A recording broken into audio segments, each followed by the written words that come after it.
그 중국 인민은행 뭐 대출 우대 금리 LPR 같은 경우가 지금 8개월째 3.85%로 계속 쭉 유지를 하고 있긴 하는데, 즉 뭐 중국은 지금 금리를 서서히 이렇게 좀 뭐랄까 높이지 않고 오히려 긴축 기조를 유지한 것 같더라고요.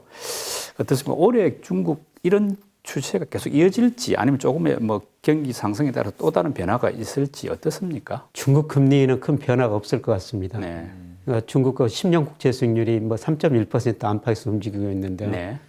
뭐 블룸버그 컨센서스를 제가 오기 전에 보고 왔는데 뭐 2022년까지 뭐 3% 안팎 뭐 크게 변하지 않을 거라고 지금 보고 있고요. 예.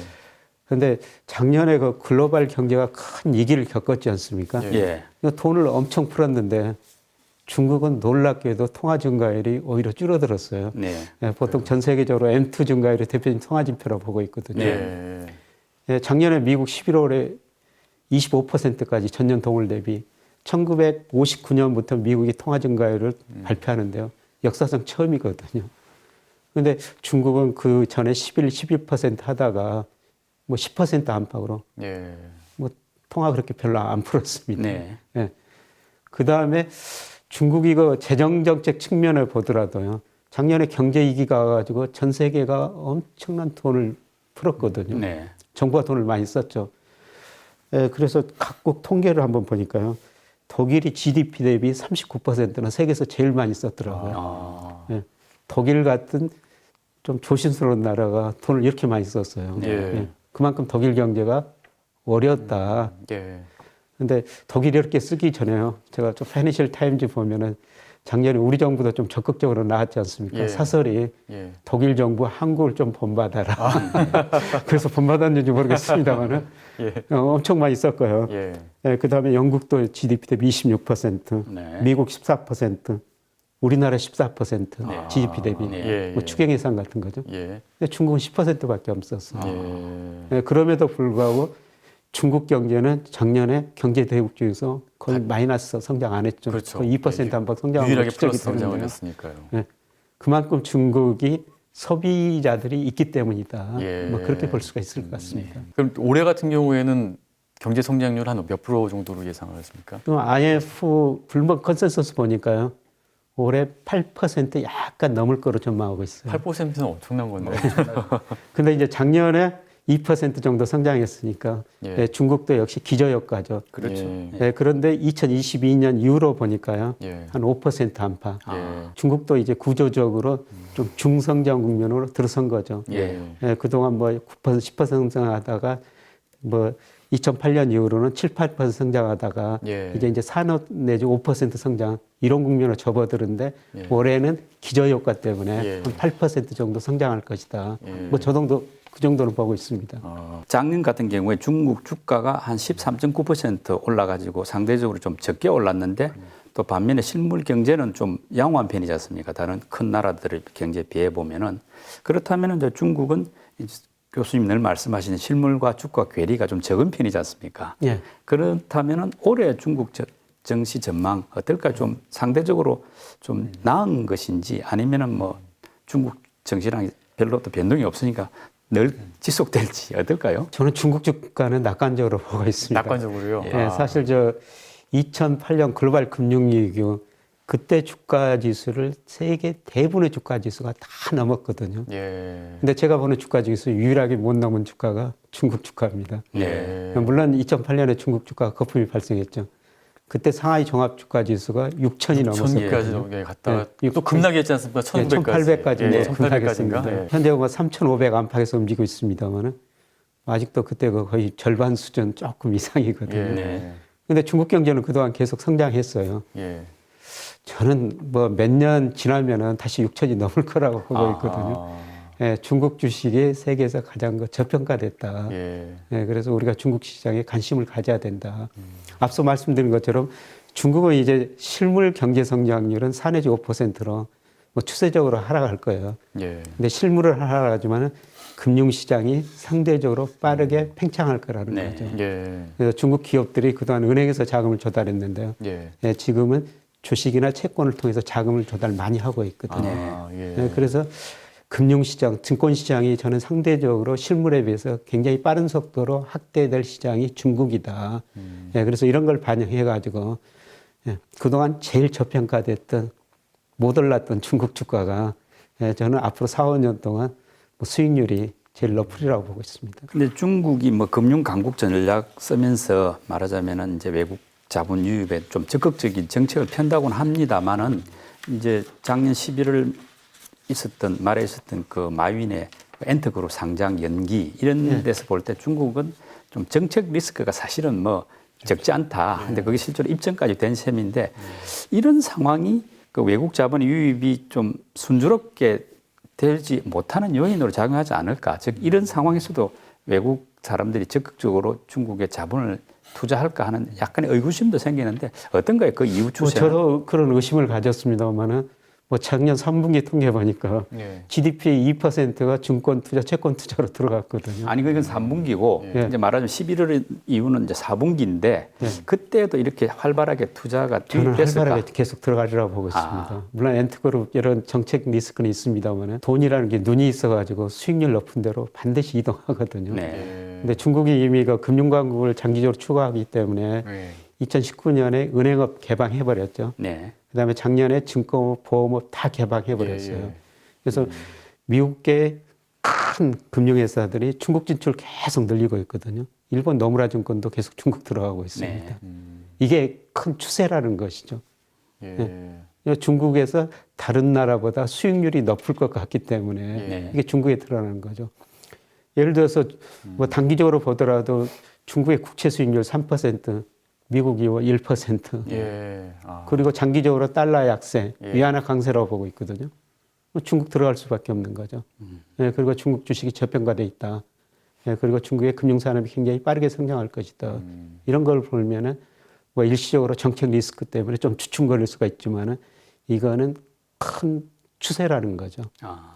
그리고 세계적으로 투자 회사들이 예, 중국 금융자산 비중이 한 4 내지 5% 정도라는 겁니다. 근데 중국 GDP가 세계에서 차지하는 비중이 한 16%. 조만간 뭐 저는 뭐 앞으로 2030년 정도 되면은 중국 GDP가 미국 GDP를 넘어설 거라고 보는데요. 네. 그 실물하고 금융하고 비중이 많이 차이가 난다는 거죠. 예. 그래서 계속 그 해외 금융회사들이 중국에 진출할 수밖에 없다 이렇게 보고 있습니다. 예. 이게 일시적으로 그런 엔트그룹 뭐 이런 정책 리스크 때문에 네. 주춤거릴 수는 있습니다만 저는 추세라는 것이죠. 금융시장 개방의 그래도 가장 핵심은 환율과 금리. 예. 그게 이제 사실 저희 대외적으로 완전 자유화가 되어질 텐데 그 부분은 이제 중국 당국에서 안 놓고 있거든요. 예. 결국은 노리하고 보십니까? 시기적으로 약간 늦출 뿐이지. 예, 어떻게 저는 뭐 보세요? 시기의 문제라고 보고 있거든요. 중국이 위안화 국제화를 포함한 금융강국을 장기적으로 추구하고 있습니다. 예. 그러는데 어떻게 그 외환시장 뭐 금리 자유하지 않을 수 없거든요. 예. 아마 머지않아 저는 금리 자유화부터 시작하리라고 보고 있고요. 예. 그래서 우리도 88년에 금리 자유화 본격적으로 뭐 시작하기 시작했습니다만 예. 예, 그 시기가 멀었지 않다고 생각하고 있고 예. 예, 결국 그 외환시장도 점차 그 자유화라고 보고 있습니다. 그러니까 우리나라도 보면은 과거에 보면은 고정환율 썼다가 예, 그다음에 시장 평균 환율 예, 썼다가 그다음에 자유 변동 환율로 갔지 않습니까? 예. 뭐 중국도 거의 비슷한 단계를 지금 거치고 있습니다. 예. 예, 지금 우리하고 비슷한 시장 평균 환율제인데요. 예. 예, 조만간 시장 환율도 시장이 저는 맡기리라 보고 있습니다. 교수님은 계속 이제 금융 강국 이루어야 된다. 뭐 그러면서 중국 시장을 좀 낙관적으로 보시는데 어떻습니까? 지금 우리가 중국이라는 나라가 사실은 옆에 있습니다만은 만만치 않은 시장이지 않습니까? 우리의 어떤 뭐 금융 뭐 기관이나 또는 개인들이 중국 시장에 진출을 해야 되고 또 투자를 할 때 뭐 어떤 식의 어떤 뭐 자세랄까 또는 전략을 세워야 좀 유리할까요? 예, 저는 뭐 중국 경제가 중장기적 소비 중심으로 성장해야 된다고 보고 있거든요. 네. 그래서 중국이 2016년에는 공급 측에 개혁을 해야 되겠다. 네. 예, 그래서 구조조정 많이 해야 되겠다. 그런데 작년 말 보니까 이제 정책 추세서에 보니까 수요를 많이 늘려야겠다. 수요 구조 개혁을 해야 되겠다. 예. 예, 쉽게 말씀드려서 중국의 소비를 많이 늘리겠다는 거거든요. 네. 예, 그래서 그동안 그 중국 경제 보면은 뭐 제가 역시 그 그림은 하나 있습니다만은 예. 그 중국 경제가 그동안 투자 중심으로 성장했어요. 아, 예. 예. 그래서 투자 비중이 굉장히 높았습니다만은 네. 이것 때문에 뭐 2008년 글로벌 금융위기 때 중국이 9 내지 10% 성장했거든요. 네. 근데 작년에도 중국 경제가 마이너스 성장 안 하는 거는 이 소비가 계속 늘어나고 있기 그러네요. 때문입니다. 소비가. 예. 근데 소비 비중이 사실 이거 가계 소비인데요. 네. 너무 낮아요. 네. 예, 미국은 GDP의 소비 비중이 70%, 네. 일본 56%, 네. 우리나라 작년 기준 한 46% 정도 되거든요. 네. 예, 중국은 뭐 38% 정도 아직도 굉장히 낮습니다. 네. 예, 뭐 쌍순환 전략, 그 기본이 소비를 늘려보자는 것이 네. 아닙니까? 그래서 중국이 정책 당국의 여러 가지 정책을 통해 가지고 지금 소비를 늘려보려고 노력하고 있죠. 예. 그래서 중국이 저 소비 중심으로 계속 성장할 거라고 보고 있거든요. 네. 예. 근데 이게 저는 뭐 세계 경제에도 큰 의미를 주고 있다고 생각해요. 예, 그동안 중국이 투자를 많이 해가지고 자기들은 소비가 상대적으로 적으니까 그 상품을 전 세계에 공급했거든요. 예, 그렇죠. 그런데 이게 소비가 계속 증가하다 보면은 이제 중국이 자기들이 생산하는 거를 자기들이 많이 소비할 거라는 거죠. 예. 사실 미국 등 전 세계 물가가 안정되고는 중국이 저임금을 바탕으로 물건을 이렇게 싸게 생산해가지고 투자를 많이 해가지고 예. 공급을 해줬거든요. 근데 그거를 앞으로 상당 부분 자기들이 소비할 것이다. 네. 예. 그래서 저는 머지않아 아까 중국의 경상수지 적자로 돌아설 수 있다 그런 말씀을 드렸는데요. 그 가능성이 있고요.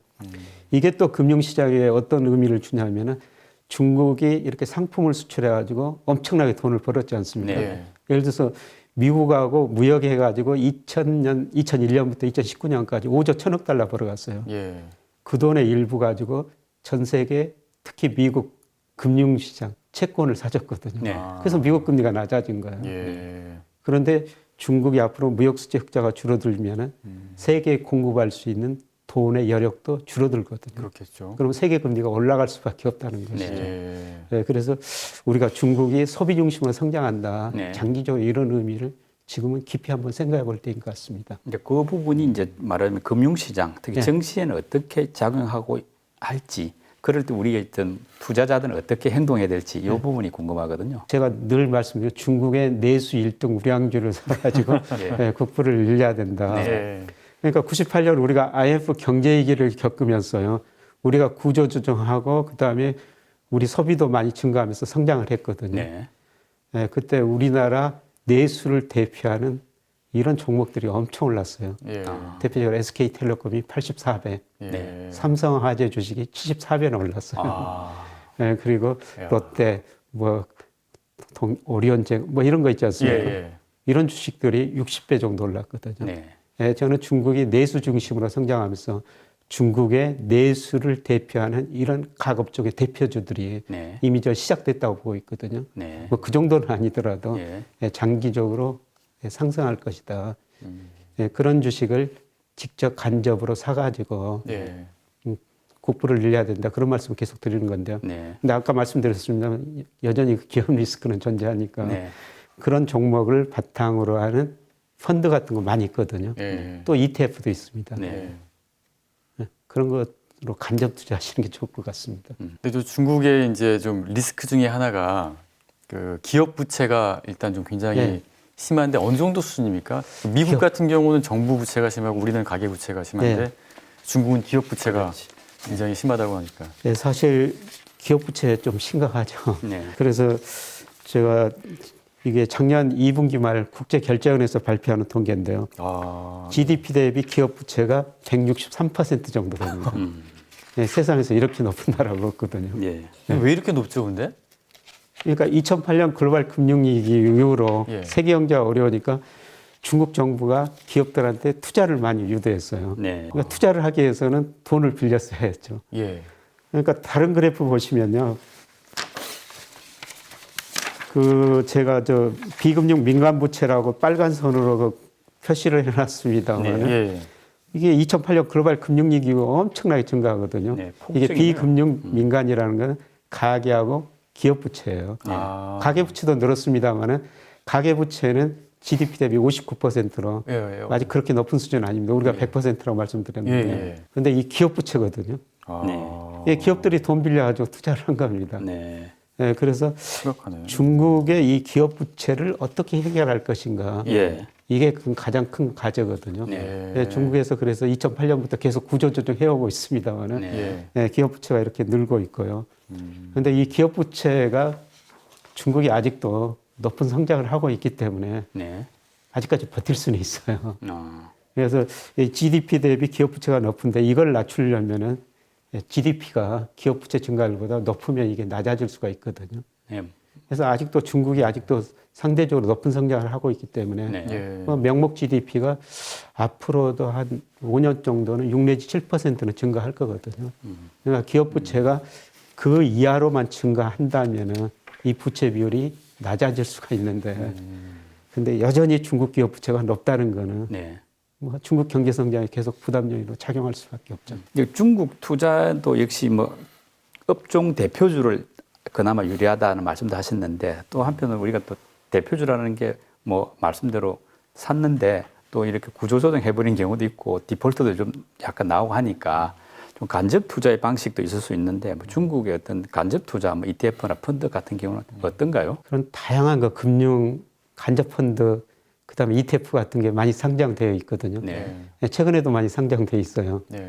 그래서 저는 그런 식으로 간접 투자를 해야 되는데요. 예. 그 중에서 조금 더 좁혀서 말씀을 드리면은 예. 중국의 전기 자동차 뭐 이런 게 ETF도 있고 바이오 ETF도 얼마 전에 상장이 됐거든요. 예.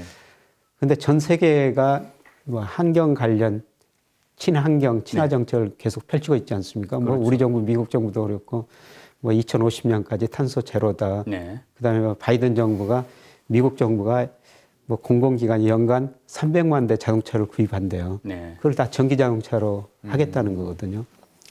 근데 저는 중국에서 전기 자동차가 수요가 굉장히 많이 늘어나리라고 보고 있습니다. 네. 그래서 중국의 전기 자동차를 만든 그 회사든지 이 네. 관련 부품 소재를 만드는 회사든지 네. 이런 거로 구성된 ETF 아. 뭐 최근에 너무 단기적으로 급등을 했더라고요. 아, 그런 ETF가 출시가 이미 나왔군요. 예, 이미 나왔습니다. 외국인도 자유롭게 투자할 수 있고요. 예. 아. 그리고 저는 뭐 장기적으로 친환경하고 바이오 산업이라고 보고 있거든요. 헬스케어. 네. 그렇죠, 뭐. 뭐 이런 ETF도 있습니다. 예. 아. 그러니까 조금 더 중국의 여러 자산을 사가지고 국부를 늘려야 되지만은 조금 더 접힌다면은 네. 뭐 앞으로 성장 가능성이 높은 뭐 이런 ETF에 조금 더 비중을 늘렸으면 좋을 것 같습니다. 그러니까 그런 ETF가 국내 증권사라든가 자산 운용사에서 개설을 했다는 거죠. 예, 예, 그렇습니다. 아, 예, 알겠습니다. 코스피 3000 시대 한 번도 안 가본 길을 가고 있습니다. 저희 머니올라는 그 시청자 여러분들이 안전하게 투자하실 수 있도록 최고의 전문가들 모셔서 계속 조언을 듣는 그런 시간을 갖도록 하겠습니다. 오늘 출연해 주신 김영익 교수님 감사드립니다. 네, 고맙습니다. 고맙습니다.